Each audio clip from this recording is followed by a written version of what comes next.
সরাসরি ফুসফুসের সংক্রমণ ঘটায়, ভাইরাল নিউমোনিয়া সৃষ্টি করে এবং তীব্র শ্বাসকষ্ট তৈরি করে। এই কারণে কোভিড ওমিক্রন এক্সবিবি বেশি ছোঁয়াচে এবং প্রাণঘাতী হয়ে উঠেছে। এই জন্য যথাসম্ভব ভিড় এড়িয়ে চলুন। আমাদের কি কি সতর্কতা রাখতে হবে? ভিড় এড়িয়ে চলতে হবে। বিশেষ করে আজকে যেখানে খেলাধুলা চলছে, যে স্টেডিয়ামে কিংবা অন্য জায়গায়, আমাদেরকে এইসব জায়গায় বেশি সতর্কতা অবলম্বন করতে হবে। এবং এই যে হজ যাত্রীর কথা বলা হয়েছে আসছে, সেখানে এয়ারপোর্টের মধ্যে এই ধরনের ইনভেস্টিগেশন, র্যাপিড অ্যান্টিজেন টেস্ট, এগুলো আমাদের চালু করতে হবে।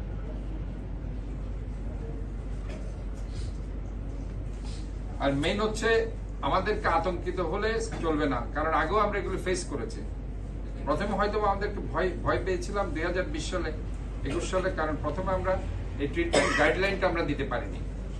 কিন্তু ইনশাল্লাহ এখন আমরা, যেহেতু নিউমোনিয়া হচ্ছে ফিচার্স, তাহলে নিউমোনিয়ার ব্যাপারে আমাদেরকে সবাই সতর্ক থেকে নিউমোনিয়ার গাইডলাইনে যদি আমরা চিকিৎসা করতে পারি, তাহলে আশা করি ইনশাল্লাহ আমরা, এবং এখানে অলরেডি এখানে আমাদের যে 4টি সংস্থা কাজ করছে এবং করবে, বিশেষ করে ডেডিকেটেড যে হসপিটাল, জেনারেল হসপিটাল, ওনারও অ্যাডমিনিস্ট্রেটর এখানে আছেন, সিভিল সার্জন আছে, স্বাস্থ্য বিভাগীয় পরিচালকও আছেন, চড়া মেডিকেল কলেজের পরিচালকও আছে। কাজে ওনারা ওনাদের বক্তব্য রেখেছেন। আমরা বলতে চাই যে আমরা ইনশাল্লাহ আজকে এখানে বসার অর্থ হচ্ছে অত্যন্ত দ্রুত সময়ের মধ্যে আমাদের যেসব ব্যাপারে লেকিংস আছে সেগুলো আমরা ফুলফিল করব।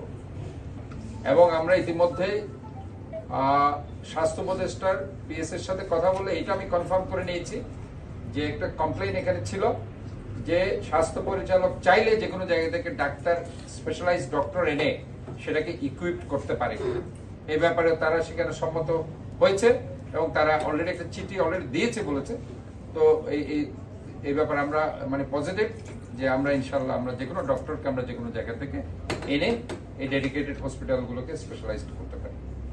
তো এখানে আপনাদের আরেকটা জিনিস আমি বলতে চাই, সেটি হচ্ছে যে আমাদেরকে ইনভেস্টিগেশনের ব্যাপারে যে কোনো কারো যে কোনো সমস্যা হলে র্যাপিড অ্যান্টিজেন টেস্টটা করে ফেলাই আমার মনে হয় সবচেয়ে বেটার।